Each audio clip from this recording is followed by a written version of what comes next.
Jack, do you remember the day we met? I'm kind of busy right now, Rose. You're right, sorry. I do remember. It was right after I transferred to New York. There were all these tourists around you in front of the Federal Hall. A group of middle-aged Japanese ladies came up and asked me which building it was that King Kong was climbing in the movie.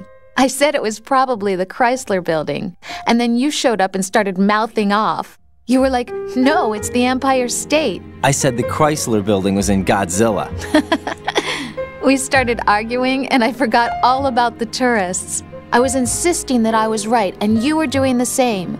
The next thing we knew, the Japanese women had gone away, and we ended up going to the Skyscraper Museum to see who had the better recall. We argued all the way to Battery Park. And for nothing.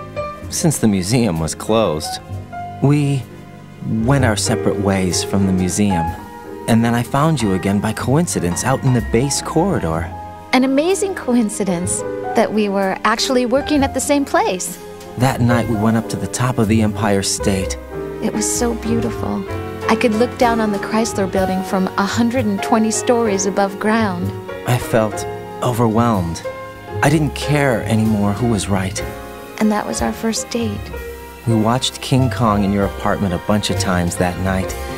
Didn't sleep till morning. If it weren't for that coincidence, we wouldn't be together. I know. I'm sorry, Jack. I'm taking up your time again. What? Take care. No one's going to leave a bomb in a place that easy to reach. It would be more worthwhile to search convoluted areas that can't be reached simply by walking. This is Raiden. The C4 found in Strut A has been frozen and disposed of. Explosives were planted in the pump room on the first floor. Good work. Only one more left to go. This is Pliskin. Do you read me, Pete? I'm here. What's up? Raiden, you need to hear this too. I'm listening. I checked out the bottom of Strut H for you, Pete. Wait, what's this about? I asked Pliskin to look around. Knowing Fat Man, I can't shake the feeling that all the bombs so far were just wrong. So did you find anything? Yeah, a hell of a lot of C4s packed into the bottom of the strut. Pete called it right. I knew he had the real thing up his sleeve. So all the other ones were dummies? No, they're a threat, all right. But the detonation wouldn't be enough to destroy the entire shell. But the C4s Pliskin found would inflict serious structural damage. That's not the bad news either. These are sensor-proof. What? New model, I guess. The ionization sensor can't detect them. The whole thing is sealed tight to prevent vapor leak, and there's no trace of that cologne signature. Pete, looks like he fooled you. Yes. But you managed to find the thing anyway. It was sheer luck. Bombs that are invisible to the sensor? Any ideas, Pete? Are there more out there? I'll go see for myself. You can't move fast enough. He's right. I can try the spray from a distance. Hold on. There's something not right about this one. I can feel it. Well, Pete, should I come back and get you? No, there's no need. Raiden, you have one left to go, correct? Right, except for those scentless ones. How about you, Pliskin? I have 2 left, not counting this one. Okay. It'll have to be me. I have the level 4 card that'll get me into Shell 2 in any case. You'll never make it. With that bad leg of yours, they'll spot you for sure. That won't happen. I can walk just fine. I can even run. What do you mean? That bomb 5 years ago, I messed up. Even with all my experience, I lost it. And a church was lost in the explosion. All those kids playing nearby too. These past 5 years, I've lived a lie. Lied? Yes, lied. I didn't lose my leg in the explosion. So many dead. All because of my mistake.